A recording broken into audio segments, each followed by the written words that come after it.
ready to go!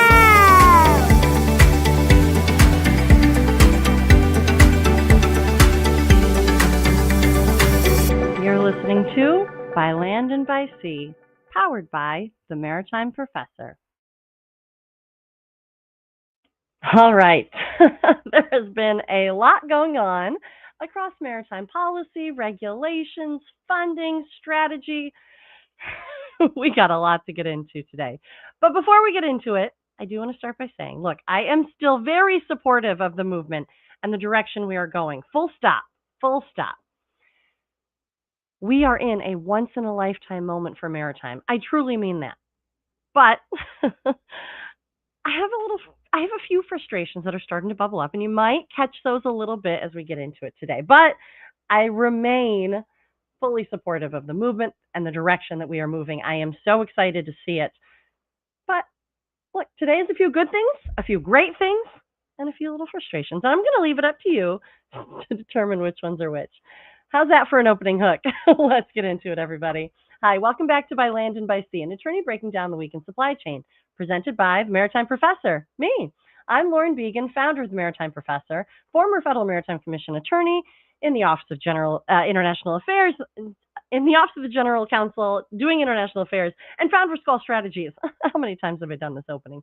By Land and by Sea is your go-to resource for navigating the regulatory side of global ocean shipping, and me, I'm your favorite maritime attorney, aren't I? As always, this podcast is for educational purposes only and should not be considered legal advice. There is no attorney-client privilege created by this video or this podcast. If you need an attorney, contact an attorney. All right, let's get into it because, as you know, ocean shipping moves the world. All right, story number one. Let's just hit it. Let's go into the Hormuz. Let's go into Strait of Hormuz. Let's go into the risk. And the FMC has entered the chat, right? So let's start with these developments. It remains one of the strategically most important choke points in the world. Roughly a fifth of global oil flows through that corridor. I've mostly stayed away from it in our conversations because there's enough commentary on what's going on there. But now we're starting to talk about FMC type things here. So this is where, of course, this is where I enter the chat as well. If the FMC enters the chat, I won't be the next one behind them, but I will be here to break it down. And so what I want to talk about is that we have seen some ocean carriers start to introduce emergency fuel surcharges and related charges tied to rising bunker costs, operational risks. I mean, look, to be fair, this is about as force majeure and war clause as you get, right? All of the things that are happening in the Strait of Hormuz. This is squarely some of those things. However, surcharges have some procedural requirements, even if they are emergencies, even at the Federal Maritime Commission. And so I was waiting for it. Sure enough, the FMC issued a statement. And what they're saying in this statement is that they're reminding ocean carriers that even in a crisis, charges still have to comply with U.S. shipping law. Now, we saw this with the Red Sea, and I'm going to talk about that in a minute, but we saw the FMC paying a little bit more attention to emergency surcharges when the Red Sea crisis was happening. But this is the Strait of Hormuz, and this is what the FMC said. I'm going to be reading off the statement verbatim because I want you to hear their words. So it says, under its statutory authority, the Commission ensures that rates, charges, and rules that common carriers have implemented as a result of the threats to commercial shipping in the Strait and neighboring waters do not violate the Shipping Act. They're saying the Commission ensures that these rate charges and rules don't violate the Shipping Act. So the statement continues, Commission regulations at 46 CFR 520.8, subpart A 1 and 2 require common carriers to provide at least 30 days between the publication and effective date of a change to a tariff. So 30 days between the publication and the effective date of a change to a tariff that results in an increased cost to shippers. FMC is saying, we know this. If you follow this show, you know this. 30 days. Tariff rate changes have to have 30 days for increases. The Commission continues to say this reg, 46 CFR 520.14, subpart C, outlines a process through which a common carrier may submit a special permission request showing good cause. They said showing good cause to reduce this 30-day waiting period. The Commission reviews and votes on all SP requests, special permission. If a special permission is granted, the approval will show the effective date permitted for the charge. Per 46 CFR, so one of the regs, 520.7, subpart C, a tariff rate, charge, or rule must be in effect at the time the carrier or its agent receives cargo. So what the FMC is doing here is a few things, right? They're saying, look, they're kind of signaling we are going to be looking for good cause. We are saying that special permission requests can be done, but they have to be granted. And tariff rates. Now, this is kind of a specific thing that I haven't really seen come out of the FMC in a while, or certainly not that I've been paying attention to, but they're saying a tariff rate charge or rule must be in effect at the time the carrier or its agent receives the cargo. So when the cargo is received, that tariff rate charge or rule must be in effect when you receive it. So basically, after you receive the cargo, you can't go changing things. It's kind of the antithesis to what the FMC is saying here. Again, not legal advice directly related to your matter, just talking about what is happening here at the FMC in this comment. Now I'm going to summarize the next part, and basically the FMC continues on to say shippers should review their carrier tariffs and understand the terms of the service contract, right? That's how your cargo is moving. Carriers are responsible for properly filing service contracts and complying with the Shipping Act, including rules against discriminatory practices, unreasonable refusals to deal. If a service contract incorporates a carrier's tariff, the applicable rates and charges are determined based on the tariff in effect when the cargo is received. That's something that the FMC says. They also continue, and this is a summary, right? But importantly, under the Shipping Act, disputes over service contracts must generally be resolved in court unless the parties have agreed to another dispute resolution process. So they're saying just make sure that you know what your service contract says. Make sure that you are looking at the tariffs and that you understand them, because that's going to be the rule book that is applied to your situation. Again, not legal advice directly to your matter. This is this is stuff that you should be paying attention to and what you should be looking into. All right. Now, this last part is what I'm actually going to read right off of the FMC's announcement again. It says, alleging a breach of contract, in other words, a failure to comply with agreed upon terms, is different than alleging that a common carrier might have violated the Shipping Act's guidelines. Now, this is something that we have talked about, certainly when we were talking about minimum quantity commitments, right? Breach of contract is not something that the FMC really has the authority for. And it's I say that kind of cautiously. What I really want to say is the FMC has authority over Shipping Act violations. And that's where they squarely have authority. And so what they're trying to identify here is the Shipping Act guidelines, and violations of the Shipping Act is what the FMC is watching, not necessarily breach of contract. It's a fine nuance, one worth noting, but something that's important here. Now, the Commission on this statement continues to say the Commission may, on complaint or on its own motion, investigate potential Shipping Act violations. Shipping Act violations, if found, may result in fines being assessed against the common carrier or damages awarded to a shipper. Now, what the Commission is saying, they can look into this on their own. They don't necessarily need somebody to file a lawsuit with them. They can look into this on their own fruition. So shippers should file a complaint with the FMC or contact the Office of Consumer Affairs and Dispute Resolutions if they're concerned that a carrier is acting in a manner that does not comply.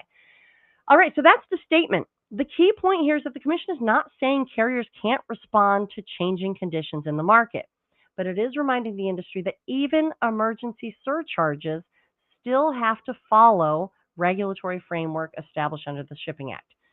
Look, the larger picture here, like I started out with, this kind of harkens back to the Red Sea crisis, right? Special permission requests were granted pretty quickly then and without much justification. And I say that because that's what the shippers were saying. The FMC held a hearing on the Red Sea. They talked about what was happening in the Red Sea, and part of the discussion was about these special permission requests for changing the rates on less than 30 days notice. And I will say, I do see you in the comments that the audio is off on my mic. I am so sorry. I tried looking up the microphone. I don't see any changes here. So I hope that the recording is actually coming through okay. But I do see you guys in the chat. Don't worry. But what I want to get back to, so the Red Sea hearing that was happening at the FMC, they did a hearing on special permission requests, and what they were saying is that the 30 days was trying to be reduced, and they didn't give a lot of justification, or that's what the shippers were saying. They wanted a little bit more of a specificity on how that drops down, right? They were saying the shippers were requesting more of an itemized explanation of Red Sea transit fees that were saved versus the obvious fuel and operational costs that were increased undoubtedly by going around Africa. So perhaps not even it was the maybe not even that level of certainty and specificity is what the shippers were asking for, but they wanted something more than it's a crisis, we need to change the 30 days. So that's the type of thing that was being discussed in that Red Sea hearing. And so when I started to see the Hormuz charges being brought about, it was also starting to be this idea of, I wonder if the shippers are going to be looking for specificity again.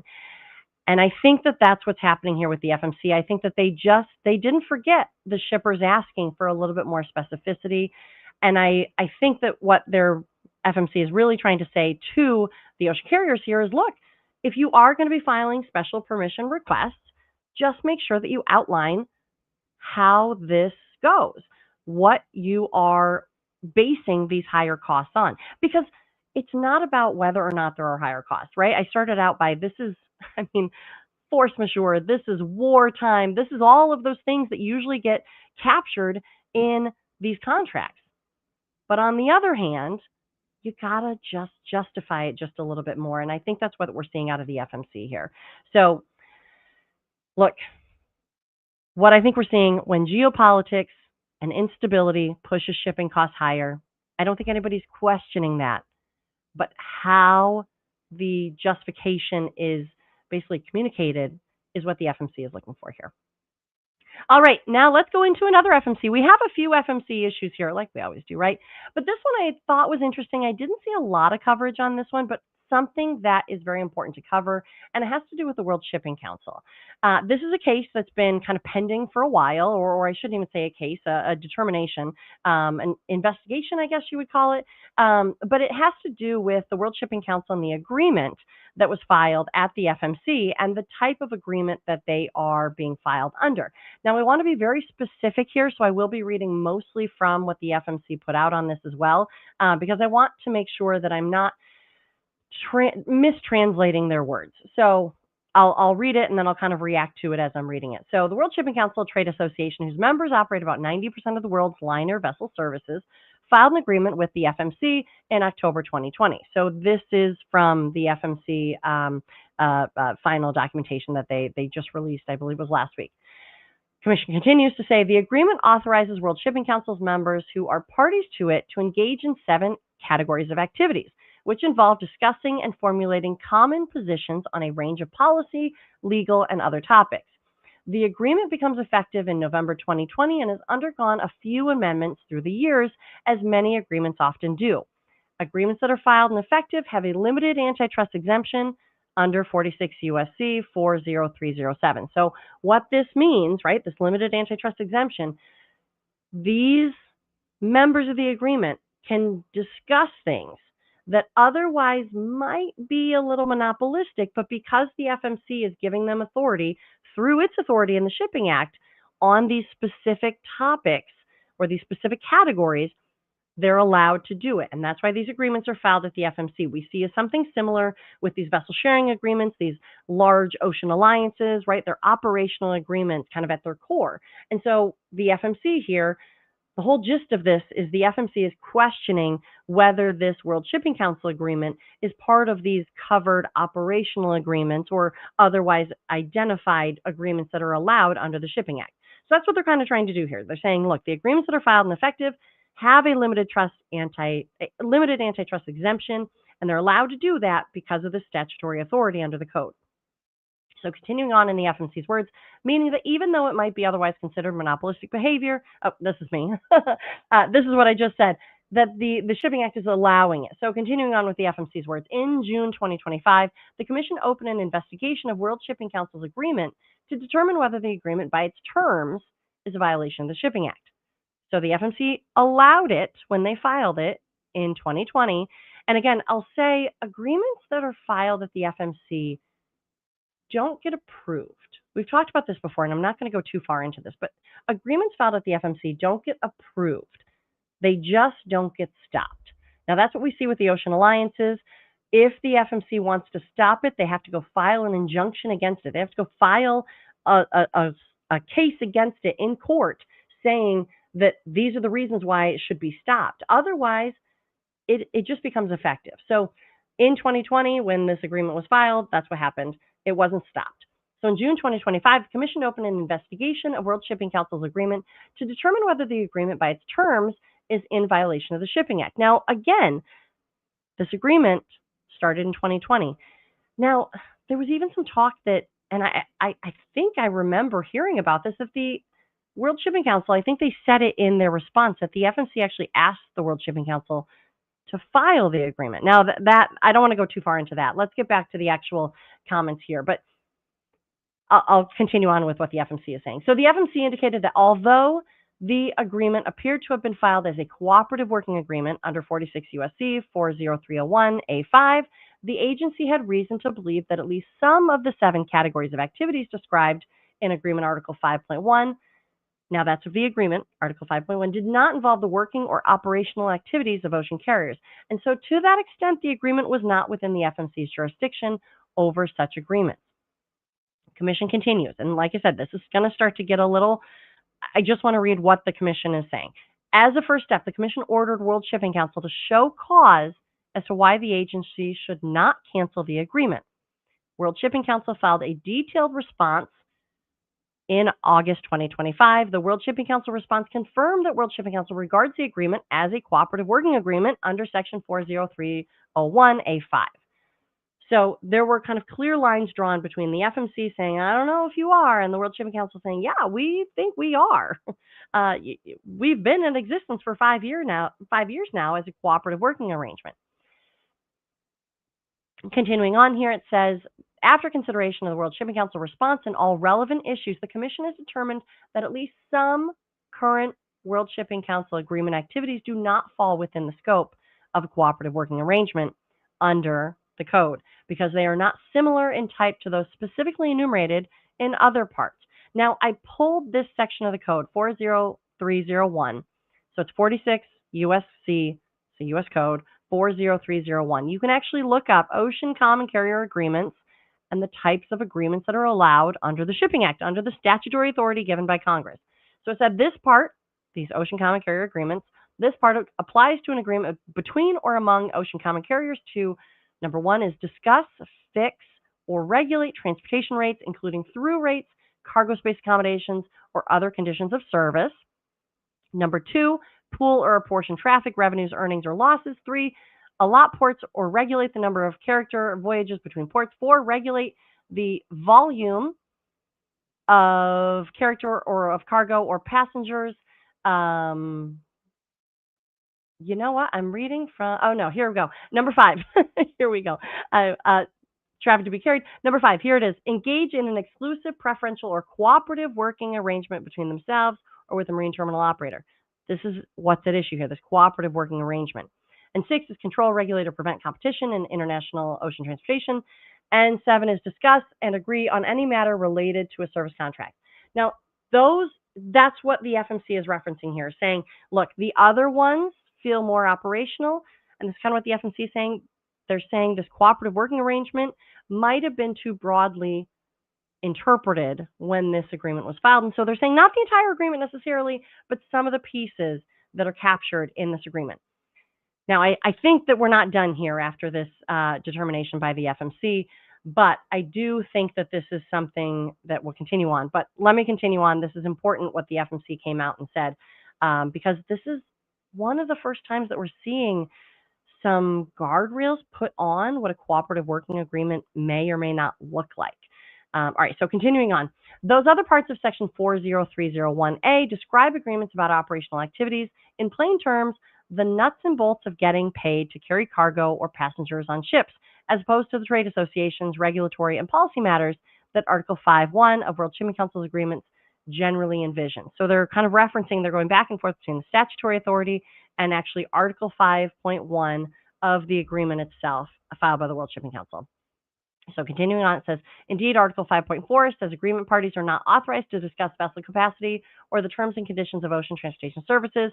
In other words, the kinds of activities listed in the rest of 40301A, and any ambiguity about whether a World Shipping Council agreement activity falls within the scope of 40301A and the activity is therefore subject to the antitrust exemption as section 40307 should be resolved narrowly. These are all the FMC's words. Continuing on, this is where they start to break it down. In evaluating the 7 specific activities in the World Shipping Council's agreement of Article 5.1, the Commission has broken them into 3 categories. Now, I might start to paraphrase this a little bit. So Article 5.1b is the first category, legal regulatory matters related to competition. 5.1c, international agreements and laws, and 5.1g, trade association activities. The FMC has clumped these together these articles are from the World Shipping Council Agreement. And the FMC says here, these 3, 5.1b, 5.1c, and 5.1g, so legal regulatory matters, international agreements and laws, and trade association activities, are not properly included in the agreement because they do not involve activities similar to the others listed in section 40301A.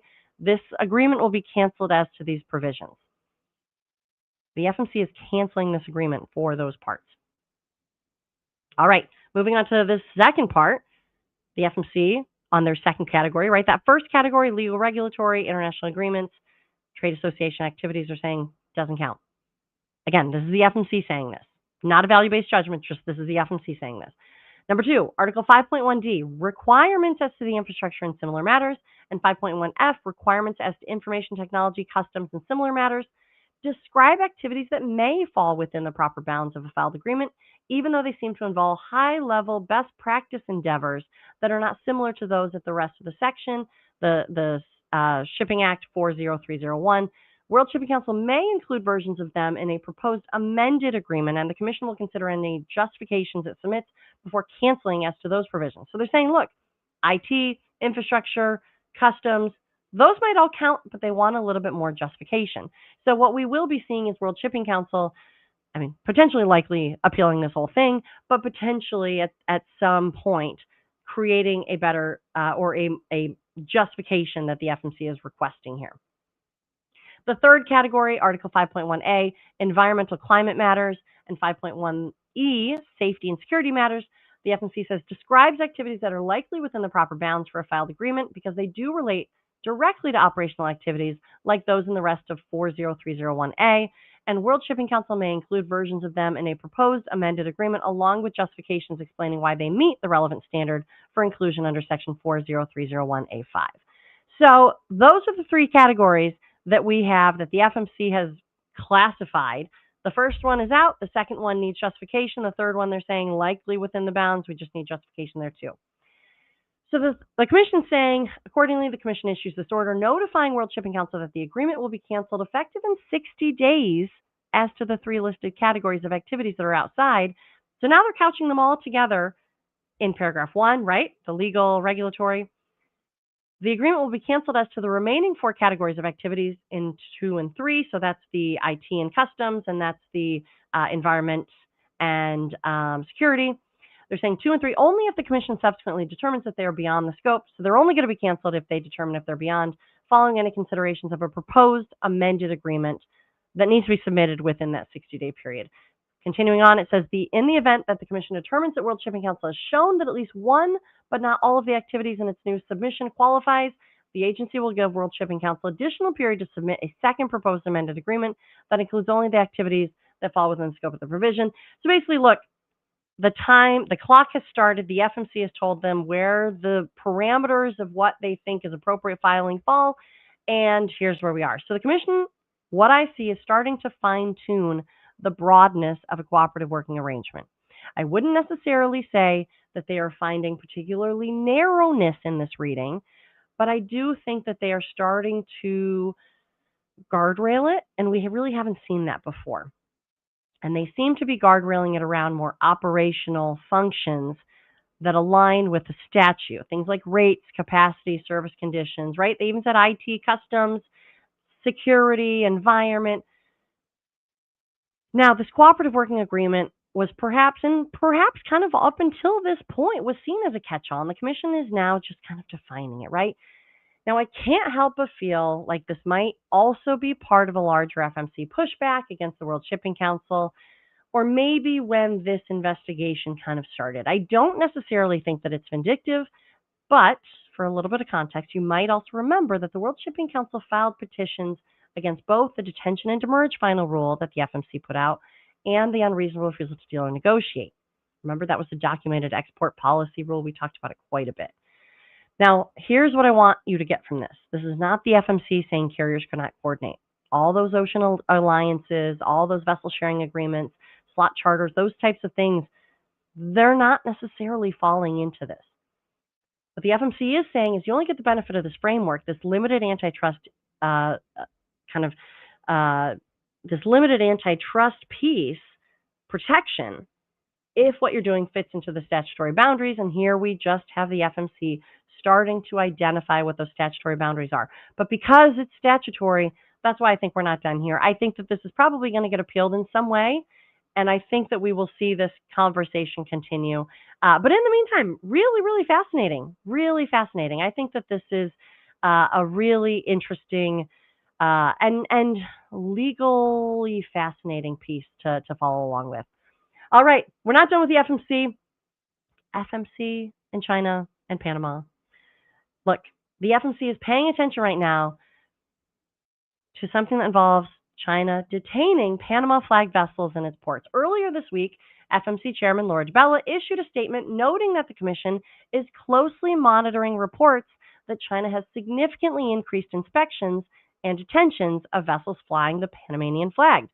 And the reason this matters is pretty straightforward here, right? Panama is the largest, some lists say the second largest, but for all intents and purposes, it is one of the largest ship registries in the world. We've talked about this before. 18% of the world's flag fleet and many of the ships operating within its fleets of the major ocean carriers sail under the Panamanian flag. So when you start seeing a pattern where Panama flag ships are being detained, it has potential to be a big deal, and it kind of is a big deal right off the bat. Now, I want to read a lot of what Chairman DiBella put in her statement, so bear with me, and then I'll react to this. So in her statement, Chairman DiBella said, the Federal Maritime Commission is closely monitoring how recent developments surrounding the Panama Canal, terminals, and China's retaliatory actions against Panama are affecting global shipping conditions. So this goes back to BlackRock and C.K. Hutchinson and the Balboa and Cristobal terminals. And so we're going to get into that. But I just want to give you kind of a frame of reference. This is where they're tying it back to. So the chairman continues on, Chairman DiBella continues on. Laws administered by the Commission empower it to investigate whether regulations or practices of foreign governments result in conditions unfavorable to shipping in the foreign trade of the United States. You know that if you follow the show. Foreign Shipping Practices Act and Section 19 of the Merchant Marine Act of 1920. Those are the two authorities that the FMC has for the foreign trade of the United States. On January 30th, 2026, Panama Supreme Court invalidated, I'm reading off of the statement again, invalidated the legal framework supporting Hong Kong-based C.K. Hutchinson's concession to operate the Balboa and Cristobal terminals on the Pacific and Atlantic sides of the Panama Canal. The decision followed an audit that uncovered alleged irregularities and raised questions about the concession's legal basis. Following the ruling, the Panamanian government appointed U.S. subsidiaries Maersk APM Terminals and Mediterranean Shipping Companies, MSC Terminal Investment Limited, as interim operators under 18-month agreements.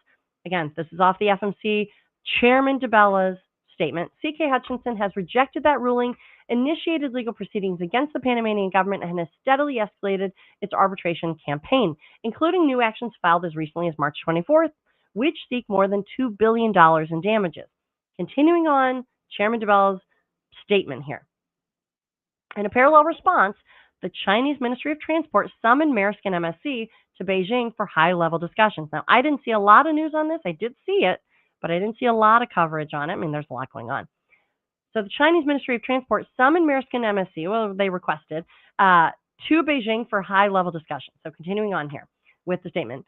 Chinese government-owned carrier Costco subsequently suspended its services at Balboa and rerouted operations. China now has imposed a surge in detention of Panama flag vessels in Chinese ports under the guise of port state control, far exceeding historical norms. These intensified inspections were carried out under informal directives and appear intended to punish Panama after the transfer of Hutchinson's port assets. Given that Panama flag ships carry a meaningful share of U.S. containerized trade, These actions could result in significant commercial and strategic consequences to U.S. shipping. I'm still reading off her statement. We're going to break this down. I know I'm going kind of fast here. So the FMC is charged with ensuring an efficient, competitive, economical transportation system for the benefit of the United States. Actions by foreign governments that detain, delay, or otherwise impede the movement of vessels documented under U.S. law or vessels of other nations engaged in commerce with the United States are inconsistent with the Commission's mandate to protect the reliability and integrity of America's global supply chain. That's the statement. Really strong statement. Says these inspections are reportedly being conducted under Port State Control Authority. That's what they're saying, which allows countries to inspect vessels for compliance with international safety and environmental standards. But it's being called into question, right? The number of detentions has reportedly sharply risen, and the timing is notable because of the geopolitical tensions surrounding. Now, Chairman DeBella emphasized that the FMC has authority under the Shipping Act to investigate foreign government practices that may disadvantage U.S. commerce or unfair or unfairly assessed on the fair and efficient movement of goods. So at this state, the Commission really just Chairman DeBella is saying that they're monitoring the situation. But the underlying point is important. When actions taken by a foreign government begin affecting vessels that are part of the global container liner system, especially vessels moving U.S. cargo, that quickly becomes more than just this local port inspection issue. So what are some of the available corrective actions? This is where this gets really important. I don't want to freak anybody out here. But one of the corrective actions that could happen here is turning away. The FMC could issue a corrective action that turns away flag fleet of an unfair or unduly restrictive country, which means the FMC, should they decide to go this route, has the authority to turn away all Chinese flagged vessels from calling at U.S. ports. Will they do this? Look, I don't know. I've mentioned this before when China said that they were going to join Russia on the Northern Sea Route. One of the maritime choke points identified in the FMC's investigation on maritime choke points, when I mentioned it then, it just felt like maybe a giant tool in the toolbox. Well, now, this is a very real possibility. This is squarely China doing this. And I think some of the larger issues that are being determined right now are probably how much do we need Chinese flagged vessels calling the U.S.? What kind of hit would our economy potentially take? Can we still get in and out of the commodities that we need using maybe non-Chinese flagged vessels? Anybody but China, right? That's kind of what we might have here if we turn away Chinese flagged vessels. Now stay with me here, because this also kind of ties back to the USTR Section 301 port fees discussion. Remember that? The $1 million per voyage that was then reduced to tonnage, but only once on a trade lane touching the U.S., and it was given 6 months to be implemented, right? These Section 301 China port fees. At the time, that 6-month time lag, the ocean carriers repositioned their fleet, and the only ones who couldn't were really the Chinese-built or Chinese-operated vessels, so like COSCO and the like. What that also gave us, though, was a glimpse as to what percentage of our goods are arriving or departing on Chinese-owned or operated, and likely then the only Chinese-flagged vessels hitting our shores. Now, I don't have that number, but I'm hoping somebody at the FMC does. And I'm hoping that they're working cross-agency here to determine the larger national economic impact should they have to take corrective action of turning away Chinese-flagged vessels. But let me pull back on the doom and gloom here for a minute, though, because that's not the only corrective action. That's just probably one of the most significant. It's not the only corrective action. The FMC also has really any corrective action that could correct unfair practices, but $1 million per voyage is something that the FMC has in their toolbox. $1 million per voyage for Chinese flagged vessels that call at the U.S., should they find China to be unfairly discriminatory here. Yes, the same language, the same $1 million per voyage that we heard out of the USTR port fees, it was basically a copy and paste. So we might see that, and it might end up being a strictly cash grab for the U.S. of Chinese flagged vessels. Now look, if I recall, this $1 million per voyage might not just be containerized cargo, it might actually be all vessels. I think that's how it reads.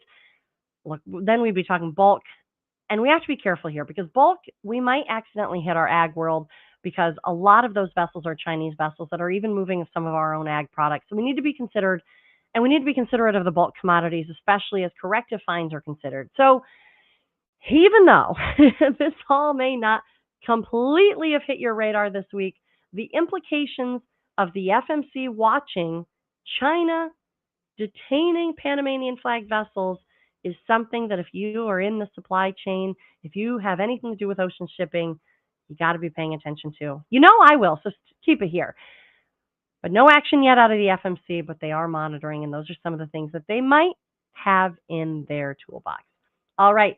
I just want to quickly hit over to Capitol Hill. I don't like to get too far into the politics of it all, but there's a funding issue moving through Congress that has direct implications for the maritime system, and I just want to bring this to the attention because this is important. The House is currently working through the Senate version of a funding bill aimed at restoring funding for the Department of Homeland Security. Now, look, feel how you will about ICE, but the thing about Department of Homeland Security, DHS, not having funding, that's hitting our U.S. Coast Guard. Look, the U.S. Coast Guard didn't always sit in the Department of Homeland Security. For many of years, it was part of the DOT. After September 11th, Congress created DHS and Coast Guard got moved into it. But here's the thing. When we talk about Coast Guard, when we talk about DHS, we're talking about ICE, we're talking about Customs, we're talking about FEMA, we're talking about all these things, but we are also talking about the Coast Guard. And the Coast Guard has not gotten paid throughout this whole thing. And they continue their critical missions even during a shutdown, but they do so with reduced support, with reduced manning. This is a giant thing. We have to get funding going for everybody, but for the Coast Guard, they are not. They're side. They're a side conversation to the larger conversation here. Look, and also the Coast Guard's National Maritime Center handles licensing for U.S. mariners. I mean, this is new captains, renewals, upgrades, merchant mariner credential processing. Now, slowed down or stopped through all of this. They've been releasing some announcements saying how this funding lapse is affecting, that it's limited. But look, limited, slowed down, it just means that it's going to get slower on the other side. And if national maritime security is national security, then we have to act like it is. We have to make sure that our National Maritime Center and that our Coast Guard are getting funded. They are getting caught in this shutdown. They're standing watch. They're still doing the work, and they're doing it without pay. And look, we got to get this going. We have to get this going. And I just want to bring that to your attention because you may or may not have known that all of this DHS discussion, TSA, all of that, it also is impacting the Coast Guard.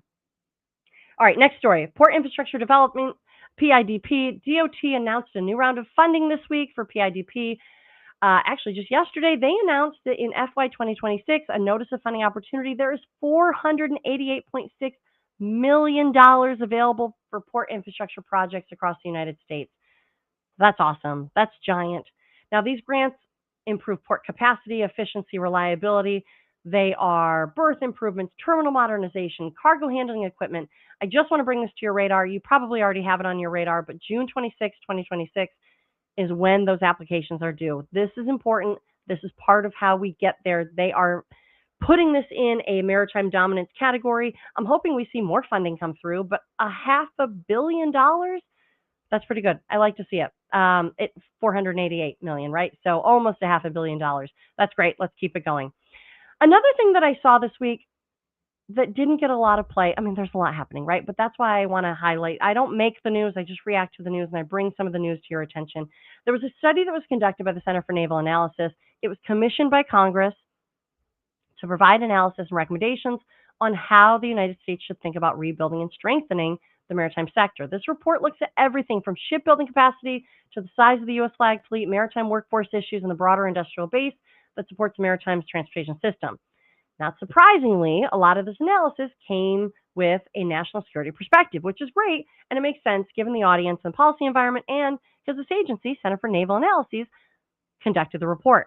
Now, the report talks extensively about the importance of sealift capability, the need for a stronger shipbuilding base, and the role commercial shipbuilding plays in supporting defense logistics during a conflict or national emergency. All of that is important. That conversation absolutely needs to happen. But one of the things I'm always looking for in these discussions, because we're talking about national maritime strategy or maritime strategy in the larger sense, and this was a DOT MARAD type thing, I want to see commercial conversations. It doesn't get nearly enough attention.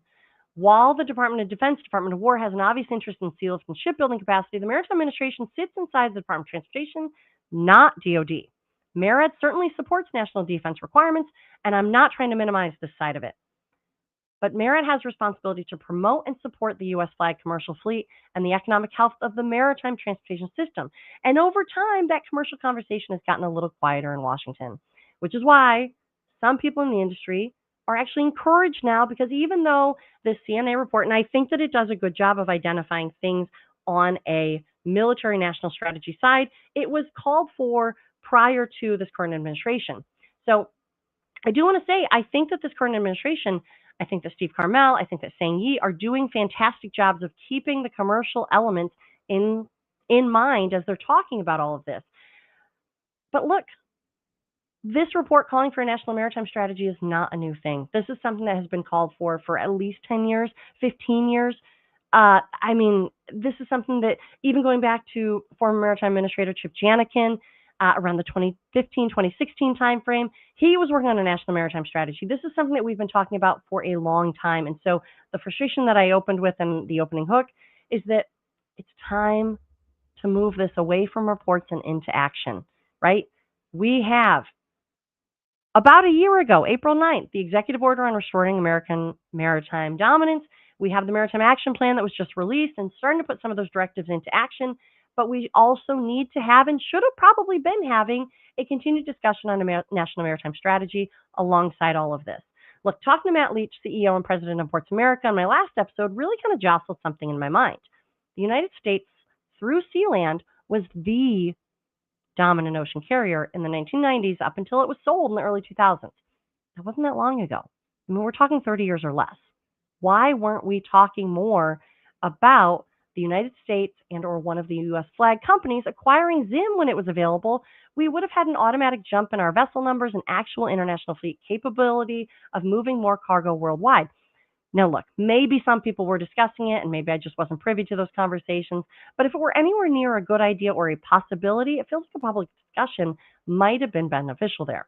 Look, I'm going to continue to watch this, and that's just one little piece, right? I just feel like, how do we accentuate this? How do we accelerate this? How do we get there? I'm going to keep watching this. I think we're going to continue to have conversations on this.